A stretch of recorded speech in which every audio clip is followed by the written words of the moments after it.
Welcome back. This is game 2 of what is turning out to be a pretty amazing season, if I must say so myself. This is, of course, Team DroppingLoads versus Team SeanPaul. What's with the team names? Well, in case you missed game 1, this season we're trying something a little different. We're inserting some team names, make it a little bit easier to follow the action. Sorting through 4 players can be a little taxing, not just for me, Spectre, your caster, but also just to kind of keep track of who's doing what. So let's do some quick introductions again here. And we've got Pollo and Sloan. Sloan, fairly new to the tournament circuit, not so new to Vanquish Gaming, and they will be Team SeanPaul. And then we have Team DroppingLoads, which is Crump and Satch VGL veterans both. And here we are on Overwatch, I believe, and this is a fairly new map, definitely new to the VGL tournament circuits. We have not had a tournament yet with this map. And a fairly large map here, lots of different places, and you see early on Pollo sending this this drone to go ahead and find out if they've got neighbors or if they're across the street. And then of course we've got an Overlord doing the same here for Satch, and it looks like a lot of traffic down here. If you are heading on this causeway, you may want to take an alternate route. And Crump go ahead and dropping down a gateway. And we do see a barracks coming down now for Sloan as well, and just nothing but drones for both Zerg. And you know, this map, pretty expansive map here. Lots and lots of expansions. Definitely good for a nice long game. Just this lone Xel'Naga here in the middle. Not really too much else to report there. You know, a few expansions in between here. I do expect to see them kind of expand out to the sides, which will probably be safer since they are across the street from each other here. Do you see a spawning pool going down? And Satch, of course, being the lone defender last game, you know, Crump unfortunately being the early target of a doom drop from Sloan, and having to kind of rebuild and play catch-up for most of the game, giving Satch sole defense duty. And Satch did an admirable job trying to hold off the attacks, but once Pollo finally got some roaches up there for a while, just kind of poking in with lings, and it was pretty much a GG in favor of Team SeanPaul. Do you see an expansion almost ready to pop here for Pollo? No expansion yet from Satch, and we do finally see Pollo's Overlord kind of making its way down here, coming over here. And we do see also, it looks like a peace offering from Pollo. This drone, obviously, here to try and negotiate some kind of peace setting after last game's misunderstanding, has brought a small token of his appreciation in the form of minerals. Does not seem to be well received, so he will return back a roach worm being placed down in response. Does not look, let's see, did Pollo see that? No, it did not look like he did not see it. So so he is not aware of that roach warren. Timing a little sensitive there. And we do see a forge now going down as well, and it looks like gateways also being, or warp gates I should say, also being researched. A little bit of drone transfer, and the Baneling nest coming down. Of course, Baneling's used to great effect early in the game of game 1 when he did a nice Baneling bust on Satch's mineral line, kind of slowing down his progress. Let's go ahead and take a look at income. See it pretty solid across the board. Satch a little bit behind. We do see, oh, it looks like they are willing to accept this peace offering. It looks like these Zerglings were interested in collecting it, and there seems to be, oh my god, there's a terrible misunderstanding somewhere in the diplomacy there, as these very heavily foreskinned Zerglings have accidentally killed that drone. I don't think it's going to go well for them. I think they're just going to have to fight this out the old-fashioned way. And we do see another Mothership Core coming out. Fortunately, kind of didn't do much for him last game. Got kind of doom dropped very quickly. So we'll have to see how that goes. We do see a spine crawler coming down here. Kind of interesting. We'll see if that plays any kind of factor. It looks like there will be some early aggression here from Satch. We do see a nice Zergling buildup coming. Let's go ahead and take a look at the units tab. See that we got quite a bit here. 5 roaches, 8 Zerglings for Satch. Only 2 Zerglings for Pollo, although he does have these 2 Banelings just kind of hanging out. And really just 6 Marines and a Marauder. So it looks like a very similar build to what we saw from SeanPaul, Team SeanPaul, of course, from last game. Sloan's still one-basing this. We do see the medevacs now starting to come out as well, so it looks like they're just going to go ahead and repeat the same strategy and see if they can get success. Only one gas for Sloan and for Satch, and one base.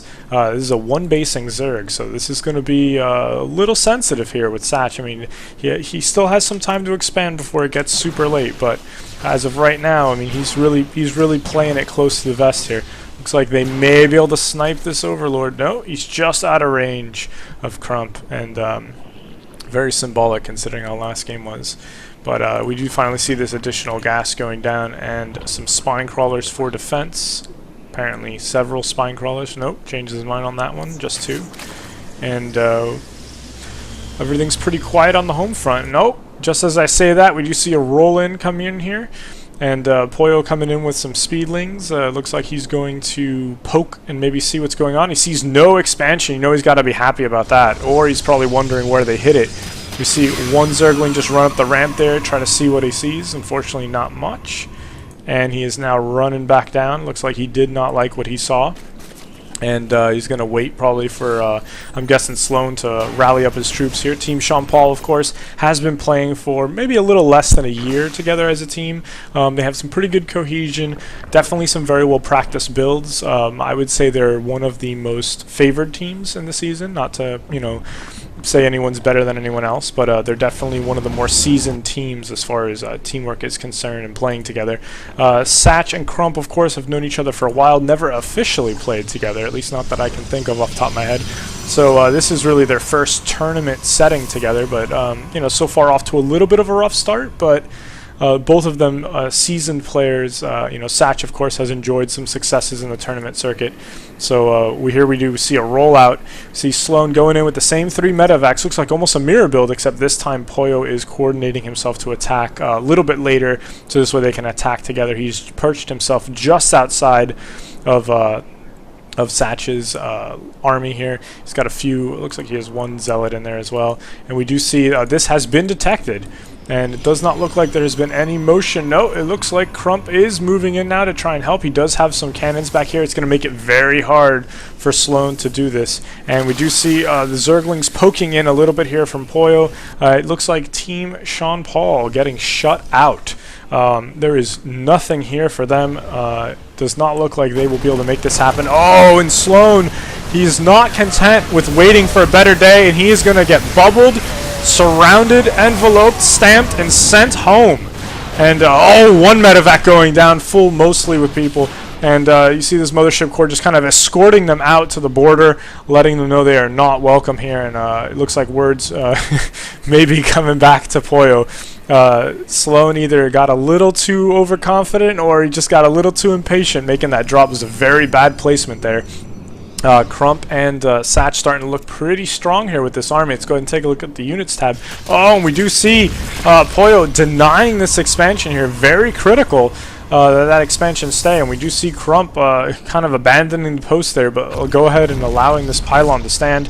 We do see Satch going for an expansion down here. Very late expansion, though. We take a look at this income tab. You see Satch very far behind now. Well, only slightly far behind, I suppose, Sloan, but just far behind in general for a Zerg. I mean, comparing him to Poyo, you see he's got, you know, less than half. Look at the staggering difference here in Harvesters. Just unbelievable. We see Poyo going now for his 3rd base. Creep spread is very generous, moving towards the enemy team. And we do see Satch is going to go ahead and seal this off here. Just send that over there. It's just, you know, I question the physics on this a little bit. It just, I don't know. It just, I mean, this is like a ramp. I thought it would fall. I mean, I'm not a demolition Zach. I'm just saying it just looks a little odd that it just kind of like, I don't know. Anyway. We do see Crump going for an expansion in one of the most unlikeliest, unguarded. I mean, this is, we call this an ignorance security system. Like, the only thing keeping this safe is the fact that no one is aware it is there. But once that ignorance is alleviated and it's discovered, it will most certainly die. And we do see Crump has detected Sloan's expansion here, and of course, kind of given himself away as well. We just see a pylon going down, probably for some kind of stealth attacks. And we just see some mutas now on the field, going and poking at this Overlord here. Of course, Satch with nothing that can shoot the air. And it looks like we've got 7 mutas total. And do we have more on the way? We do not. So we do have some roaches coming out soon. And it looks like this Stalker Ball is going to go ahead and try to pick off some of those Mutalisks. Of course, Heart of the Swarm Mutalisks do heal very quickly. So they are great harassment. Not that they weren't bad before, but they're even better now. Do see a nice army forming up here to try and defend against anything that Crump may try to send. It looks like Crump just kind of like move those without attack moving them, and they will probably now find this pylon. You know, I guess not. I guess they're going to hold right here and just, I guess Sloan is content with thinking that those magically appeared out of nowhere. He is not looking for any kind of pylon. We do see some another Marauder heading off in that direction. Crump, for the so far, Ignorant security system is at full force. No pressure yet on this expansion, just slowly building up there. We do see a lone Ling going on a suicide run to detect any kind of expansions. He is probably also very mesmerized with how the physics of this debris field worked, and he is obviously studying that. And meanwhile, Crump picking a more reasonable expansion that will probably be a lot easier to guard. And we just see now a nice build-up, some Corruptors on the field for Satch. Most likely going to try to whittle away at those Mutalisks if he can. Unfortunately, Satch's biggest problem is just his economy. Satch and Crump both falling behind here. Sloan, you know, he is just starting at that second base up and running, but with mules, Terran never really too far behind. We do see now a third base coming into play here, and this army just kind of massing up. More medevacs underway as well. And this looks like it is going to turn out to be the macro game that I expected, with lots and lots of bases everywhere. At this point, it is going to be a SimCity match where we may not see a battle until some of these bases start to get too close to each other. Just some nice sit back. Look at this massive Zerg ball here. We got some Banelings, Lings, Roaches, and a handful of Mutalisks. A very light armored army composition here, but it should be fairly good against this Stalker Ball. These Roaches, of course, and Lings can be countered by Sloan's army. Right now, these two armies are very far apart. If Team DroppingLoads is going to push on any of these bases towards the main, they would be met with just really a small contingent of Marines and this and the Zerg army, and they could possibly try to banish both before this this other ball over here is able to make it. So definitely a risk. And look at this. So we got Poyo building an expansion just outside of Crump's Ninja expansion over here. You know, Ignorance still holding on though. No one is aware of this, so it is staying safe. But oh my goodness, now we've got some Ultralisks out. You know, at this point, it's going to be max armies fighting each other. We've got 189 out of 200 here for Poyo. And let's see, for Sloan, we've got a solid 137 supply block. We do see a rollout now from Satch, finally some action. My god, I'm like talking myself in circles.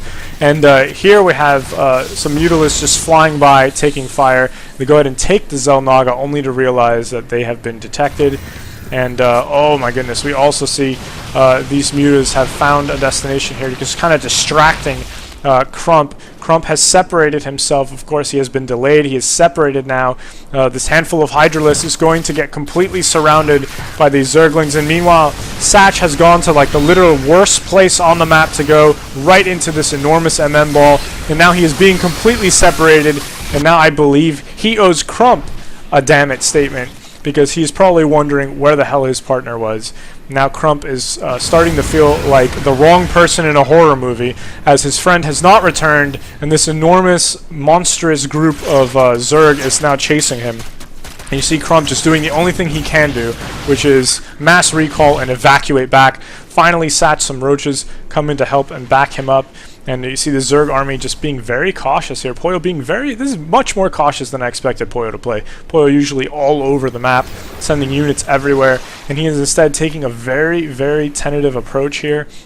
And if we take a look at some of the scouting here, you see that very little scouting has gone on. I mean, they are aware of these side expansions here, but when we look at the other side, no news on this expansion here. This is still, you know, completely safe, and you know, just really just very, very simple scouting. I mean, most of the map now being covered in creep, so one way or the other, Poyo's going to know about anything that moves throughout at least the left side of the map, and really just not enough information on where these armies are located. This map is kind of big, it's very spread out, there's not a lot of obstacles in the way, so it's very easy to move through. Armies relocating, we see a lot of these Ultralists here, and they really do not have an answer for the Ultralists. Either one of these armies. We don't see any Immortals out. We do see this lone Colossus here, but there's really no solid answer for this, and we just see a lot of movement here with the armies, but not a lot of oh, and we've got some Zealots and DTs. It looks like finally taking advantage of some of these side attack routes with alternate units here, and we do see some activity as Pollo takes a little bit of a hit here, and oh my gosh, the Ignorant security system has been defeated, and we do see that Crump has now fully overstayed his welcome, using this base to spawn his to warp in his Dark Templars and Zealots. Who just, I mean, he's just too tempting to give himself away. But Pollo leaving this pylon here, and Crump will most likely try to use that. And we do see Crump trying to respond here, saying, you know, I don't like what you did, and I don't care if Satch isn't helping me. Satch, on the other hand, saying, screw it, I'm going to go take advantage of that army being on clear on the other side of the map. Trying to take a little bit of a hit here over on Pollo. Unfortunately, not able to do too much damage. It looks like he is got a little bit of a benefit. Oh no, and he's getting surrounded now, and it looks like that army will be eviscerated. Meanwhile, Crump pulling in here, the double prong attack, somewhat successful. I mean, you can't be everywhere at once. Sloan, a little split brain here as he's got these lemmings lined up, but he is just heading in all kinds of directions, doesn't know where to go, and Crump doing a good job taking advantage of that. He will take down this expansion. Looks like DroppingLoads is going for double prong attacks, trying to force this army to be more mobile than it wants to be. But this enormous Marine Ball is just going to shred everything in its path. These medevacs keeping these Marines alive. And it's going to go ahead and take care of those armies. So 2 armies down. We do have a few DTs still. So 2 armies down, Sloan mostly intact, Pollo completely bouncing back from any units he may have lost there, still very strong on the Ultralists, and unfortunately not much left on the DroppingLoads side. And there is definitely some loads being dropped, but it is not in the form of units, as this massive army is now rolling in here and going to claim victory, as I don't see anything they can do at this point to stop it. We do see Sloan just kind of hanging back here, trying to take out some remaining DTs over here in his base. But at this point, I do not believe that Pollo even needs his help, as Team SeanPaul has pretty much guaranteed a victory here, just kind of rolling in on these expansions, taking out all economy. You see it just starting to dwindle, Satch dropping to 6. Just really not much left for him to do as he's coming through here. Some Broodlords would have been great for this completely non-anti-air army. And again, we do see this very cautious play from Pollo, just kind of pulling back here, not overstaying his welcome, waiting for Sloan to kind of get rallied together. You have to wonder if some of this is coming from Sloan's comments from last game, where he felt they should have attacked, it seemed, more in unison. And we do see them rolling in here now. They do have detection, so Team SeanPaul will be able to take out this expansion as well. It looks like they will finally unite. This is beautiful, seeing these 2 armies finally come together here and just kind of whittle this down. And they're going to go ahead and take out that expansion. That's pretty much going to leave DroppingLoads with, well, pretty much nothing. That's all their mineable bases. They don't have much left. We do see this small group of, well, somewhat large group of harvesters trying to find a new home, but they are not going to make it there in time. Crump does not even have enough resources to build anything, and you see Crump leaving the game. The GG from Satch, and this will be the first 2-0 sweep of the season. Still early though, plenty of weeks, plenty of games left, but this will go down in the books as a sweep for Team SeanPaul against Team DroppingLoads. Of course, SeanPaul having the advantage of not only 2 very seasoned players, but 2 very seasoned teammates. Crump and Satch together for the first time, and an admirable showing from them, but unfortunately just came up a little too short, and well played on both sides, especially in Game 2. So that's going to be it for this matchup. We do have one other matchup for the week that will also be casted, and then we'll be moving on to Week 2 action. We'll definitely be keeping an eye on Team SeanPaul, as they are one of the more favored teams in this tournament. Crump and Satch, Team DroppingLoads, still too early to tell, but definitely some talent there, and we'll have to see what they can pull out of the hat coming down the road.